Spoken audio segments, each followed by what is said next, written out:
Hay una división natural que tiene el texto. La división está entre el mar de vidrio semejante al cristal y luego narra o va a empezar a narrar, a describir a las 4 criaturas que describe el profeta Ezequiel en su visión en el capítulo 1. Ahora bien, ¿cómo podemos entender esta saturación de símbolos que nos quiere dar o brindar nuestro Señor Jesucristo por medio del apóstol Juan en la visión que está teniendo en la isla de Patmos? Primero, no tenemos que aislar lo que ya venimos relatando en el versículo 5. En el versículo 5, la Escritura dice que el apóstol Juan, después de narrar a los 24 ancianos que están sentados en 24 tronos y describir a los 24 ancianos, regresa el apóstol Juan a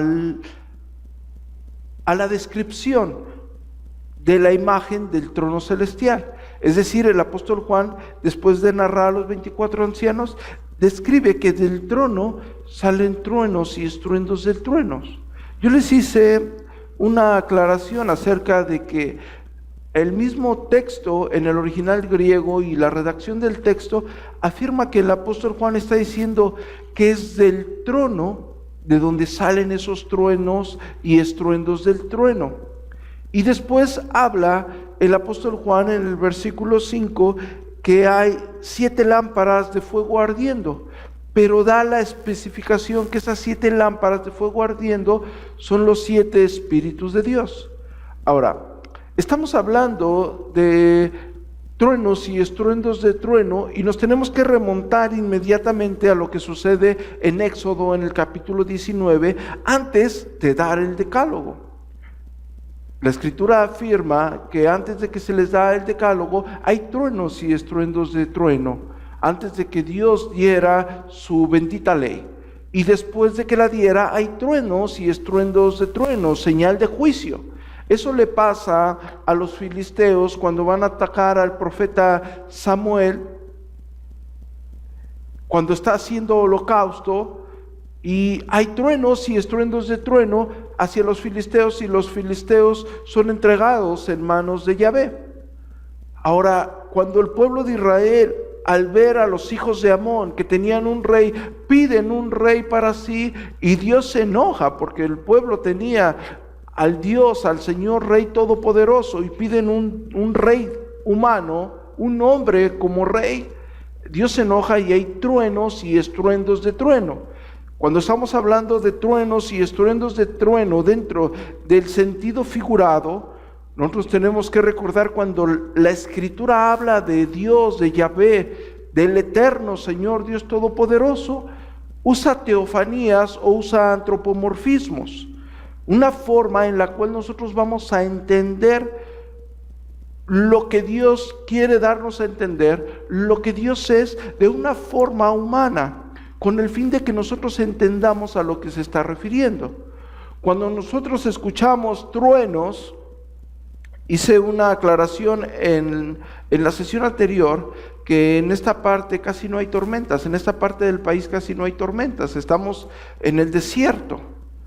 Es muy raro que llueva aquí y cuando llueve no llega a esa magnitud de tormentas, pero por lo regular las costas o el sur sí conoce un tipo de tormenta y cuando viene una tormenta fuerte, lo primero que se escucha ¿qué es?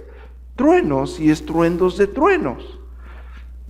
La iglesia en el siglo I que recibe por primera vez el libro de Apocalipsis y es leído el libro de Apocalipsis, entendía eso perfectamente, que se avecinaba una tormenta, entendía lo que sucedió en Éxodo, lo que relata Éxodo en el capítulo 19, entendía lo que le sucedió a los filisteos, entendía lo que le sucedió al mismo pueblo de Israel. Truenos y estruendos de trueno habla del juicio de Dios. Se refiere al juicio de Dios por el cual todos pasaremos. Pero cuando la persona ha depositado su confianza en Cristo Jesús para vida eterna, no tiene que temer a ese juicio. Porque Jesucristo fue a la cruz del Calvario, murió y resucitó conforme lo antes escrito, para el perdón de nuestros pecados. Nosotros ya estamos exentos de ese juicio, no por ser mejores personas o ser peores personas, sino porque hemos creído en el unigénito de Dios. Hemos creído en aquel que murió para el perdón de nuestros pecados. Ahora, dentro del contexto, después habla de los 7 espíritus de Dios. Y dentro del simbolismo que caracteriza el libro de Apocalipsis, estamos hablando que el 7 denota completo o plenitud. El 7 simbólicamente denota plenitud o algo que está completo. Entonces no tenemos que hacer una diferencia sobre una característica hacia cada espíritu, sino más bien nos remontamos a lo que narra Éxodo y a lo que narra el capítulo 4 de Zacarías, cuando él ve una visión similar a lo que está narrado en el libro de Apocalipsis. Y la narración de Zacarías dice que no es con espada, sino que es con ¿qué? Con el Santo Espíritu de Dios, es decir, Dios en su pleroma, Dios en su plenitud, gobernando toda la creación de una forma soberana. Para nosotros eso puede ser un poco no tan impactante como lo podría ser para la iglesia primitiva, y voy a decir por qué con un argumento muy sencillo. En el siglo XXI, el cristianismo en esta parte del país o en esta parte del mundo, el cristianismo no es una religión perseguida. El cristianismo es una religión permitida. En esta parte del país y en esta parte del mundo, el ser cristiano ya no viene a ser un motivo de persecución o un motivo de vituperio, como lo era a la iglesia del siglo I. La iglesia del siglo I estaba siendo quemada viva. La iglesia del siglo I estaba siendo devorada por fieras. Vean a los hermanos que tienen alrededor y imagínense al hermano que más aprecian al siguiente día ser echado al circo romano y devorado por perros de caza o devorado por fieras. Ese era el contexto que estaba pasando la iglesia primitiva. Nosotros podemos tener problemas como cristianos, podemos tener aflicciones como cristianos, pero en esa magnitud no se compara con lo que estaba pasando la iglesia primitiva, una iglesia perseguida. Una iglesia donde los cristianos morían por multitudes día a día. Una iglesia donde el cristianismo estaba siendo oprimido. A ellos decirles que Dios tiene el control absoluto por medio de su Santo Espíritu era iluminador. El que nosotros entendamos que las aflicciones que pasamos día a día, Dios tiene el completo control soberano sobre cada una de ellas, debe de ser un descanso para nosotros. Cuando nuestro Señor Jesucristo enseña a orar a sus discípulos, cuando nuestro Señor Jesucristo nos enseña a orar, lo que conocemos como el Padre Nuestro, Él dice: hágase tu voluntad, hágase tu voluntad. Es decir, el creyente no tiene que exigir a Dios una respuesta a los deseos del mismo creyente, sino debe de entender la soberanía de Dios, debe disfrutar la soberanía de Dios, la soberana voluntad de Dios. Repito, para nosotros quizás no es tan fuerte este contexto, esta palabra, por lo que cada uno de nosotros esté pasando. Estamos hablando que la iglesia primitiva, la mayoría de ellos estaba consciente que tarde o temprano ellos serían los siguientes en ser devorados. Tarde o temprano ellos serían los siguientes en ser quemados vivos. Entender que Dios tiene el control absoluto de todo por medio de su Santo Espíritu, eso les tenía que hacer descansar en la soberanía absoluta de Dios. El creyente debe de confiar completamente en la voluntad de Dios, saber que Dios tiene el control absoluto de todo.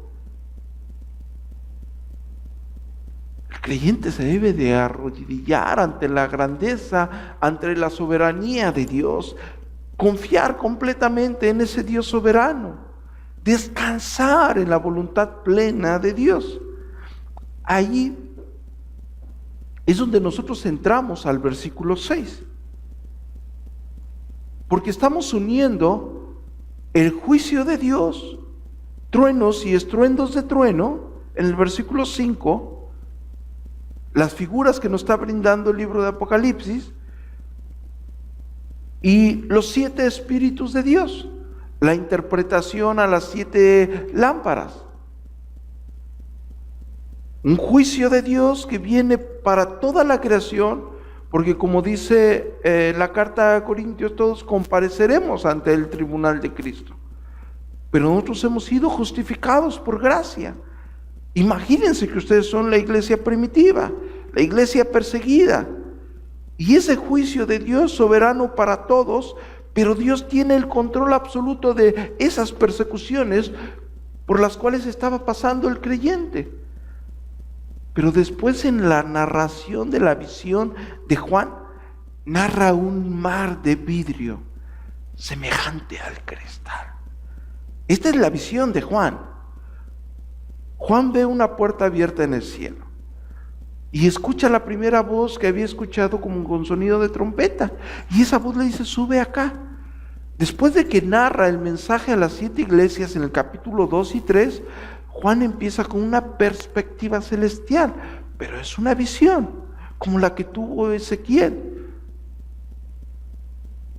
Y desde esa perspectiva lo primero que ve es un trono, y en el trono uno sentado, y empieza a describir al que estaba sentado similar a las piedras más hermosas que ellos conocían. Después narra un arco iris. Después se enfoca en lo que está alrededor del trono celestial. Después vuelve a describir el trono, lo que sale del trono del que está sentado. Truenos, estruendos de trueno, y enfrente las 7 lámparas, que es los 7 espíritus de Dios, 7 completo, plenitud, Dios gobernando soberanamente toda su creación por medio de su Santo Espíritu. Después de eso dice que Él ve un cristal, un mar de vidrio semejante al cristal. Estoy en el versículo 6, dice: frente al trono había como un mar de vidrio. Él no dice que había un mar de vidrio, es como un mar. Está asemejando algo su visión, antropomorfismos, teofanías, para que nosotros entendamos algo. Lo que él vio no es un mar literal de vidrio semejante al cristal. Él dice como un mar de vidrio semejante al cristal. Antes de seguir, quiero que ustedes entiendan 2 cosas. El vidrio, aproximadamente unos 2000 años antes de Cristo, ya era trabajado por los egipcios. Pero el vidrio no es como lo conocemos el día de hoy, que es transparente y que puedes ver al otro lado donde haya uno. El vidrio en la época de nuestro Señor Jesucristo era opaco. Era rocoso, pero era opaco. Y el cristal era transparente. Tener o obtener un vidrio cristalino, un vidrio transparente en aquella época, era casi igual de preciado o de valioso que obtener oro. Primero, el vidrio era usado para reflejar luz de una forma intensa. que el cristal siempre era transparente, es decir, se podía ver a través de él. Dentro de la narración del apóstol Juan, no está, hay comentaristas que piensan que el apóstol Juan está medio confundido al querer describir lo que él ve en su visión, pero no es así. Él está diciendo que era un mar, era como un mar vidrioso, semejante al cristal. Está dando la reflexión de la apariencia del cristal, del vidrio, en lo que refleja el vidrio en la solidez, pero transparente, que era casi inusual poder encontrarse con un vidrio cristalino. Pero eso no nos debe de llamar la atención. Lo que nos debe de llamar la atención es que él está diciendo como un mar de vidrio semejante al cristal. Después de narrar esos truenos y estruendos de trueno, y después de hacer énfasis sobre el control absoluto de Dios por medio de su Santo Espíritu, narra un mar, como un mar de vidrio, como un mar transparente, como un mar cristalino. ¿Qué es lo primero que se nos viene a la mente cuando escuchamos la palabra mar? ¿Qué hay de profundo en el significado de la palabra mar? Cuando ustedes han caminado por alguna playa, lo primero que ustedes tienen cuando escuchan aquellas olas agitarse es la tranquilidad y la serenidad que te brinda una caminata al costado de un inmenso y profundo mar. Después de truenos y estruendos de truenos, después de un Dios soberano gobernando por medio de su Santo Espíritu, tenemos la paz. La paz, la cual goza cada creyente. Una paz en la cual tiene que descansar cada creyente. Pero ¿por qué narra el apóstol Juan esta paz, esta transparencia, esta santidad que rodea el trono? ¿Por qué lo narra como un mar de vidrio semejante al cristal? Ahora bien, si hemos hecho hincapié en que el apóstol Juan utiliza muchas figuras utilizadas en el Antiguo Testamento, si hemos hecho hincapié, tenemos que recordar el lavatorio que hoy leímos, que Dios le da a Moisés, el lavatorio de bronce, la fuente de bronce que construye Salomón en su templo. Si bien cada una de ellas fue ordenada mediante un modelo celestial, el fin, como leímos en nuestra lectura de hoy, era que ellos se tendrían que lavar para entrar.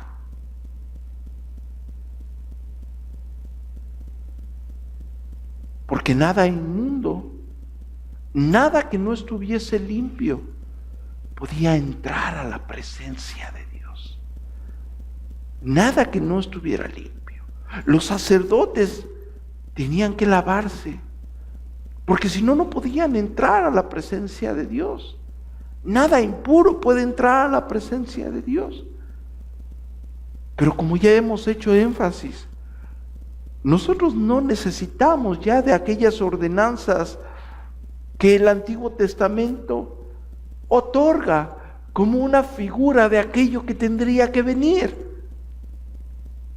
Porque nosotros hemos sido lavados por la sangre del Cordero, que nos da entrada eterna al trono de la gracia de Dios.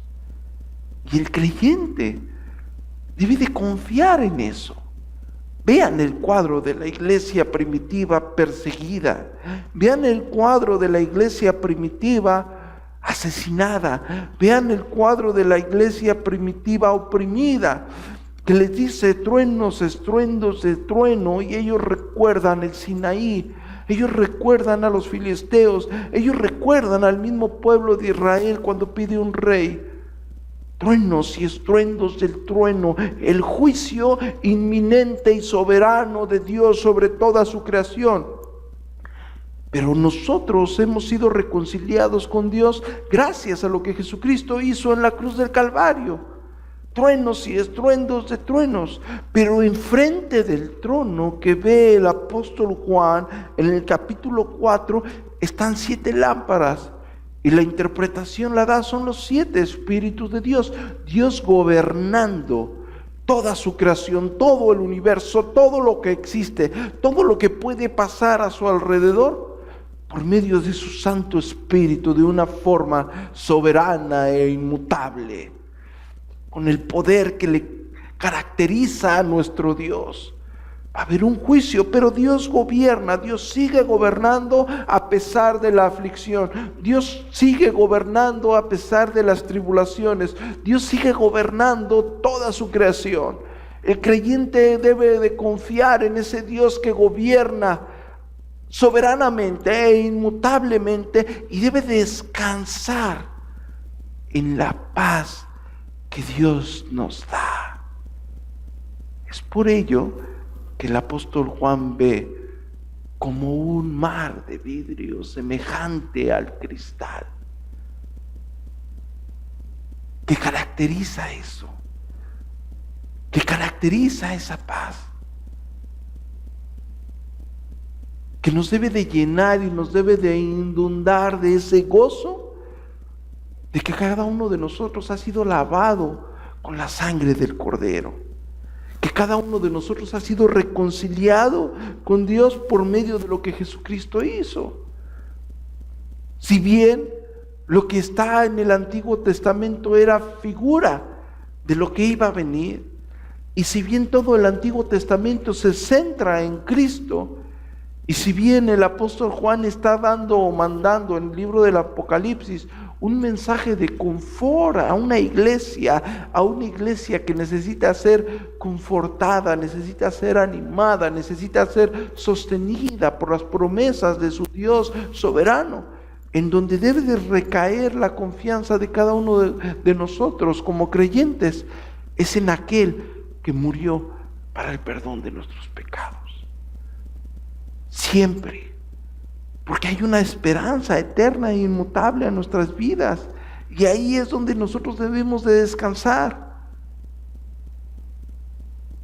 En el capítulo 4, versículo 5 y versículo 6, parte B, dentro de todo el entorno, después de que narra a los 24 ancianos y al narrar los truenos, estruendos de trueno, y los 7 espíritus de Dios, y el mar de vidrio semejante al cristal, lo primero que narra es juicio, juicio para toda su creación.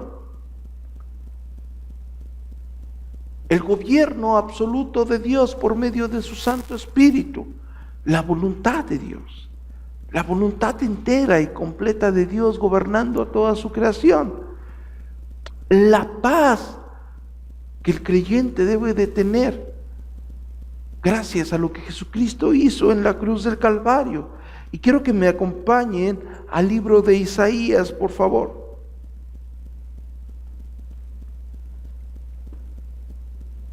Capítulo 26.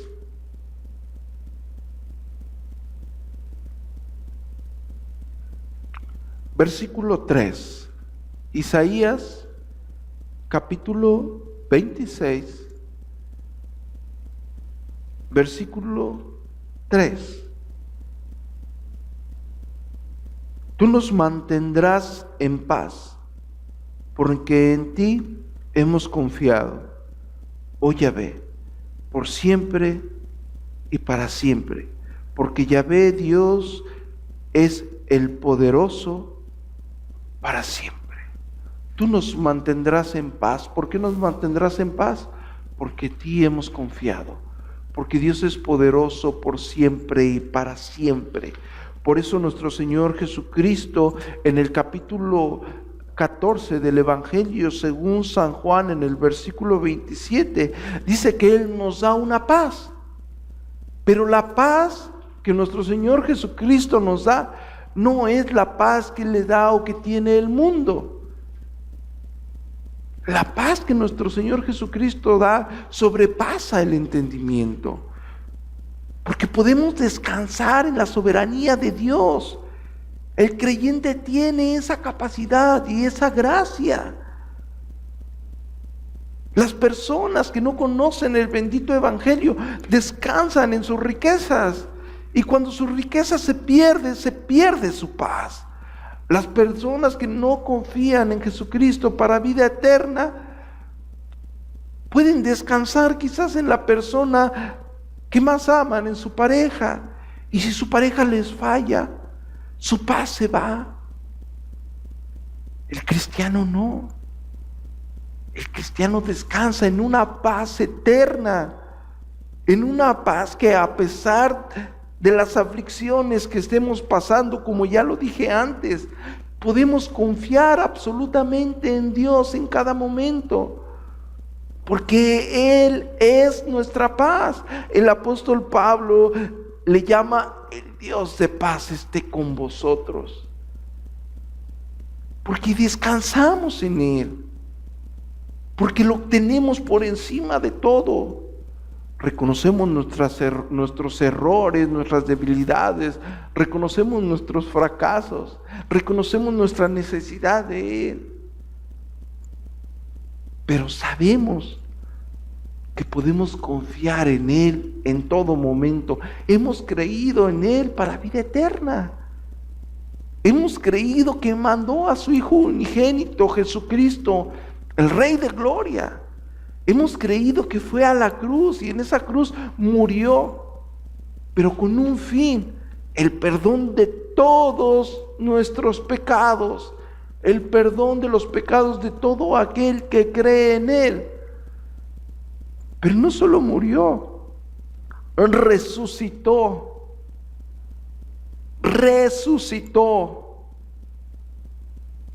Pero no solo resucitó conforme a todo lo que antes se había dicho de Él.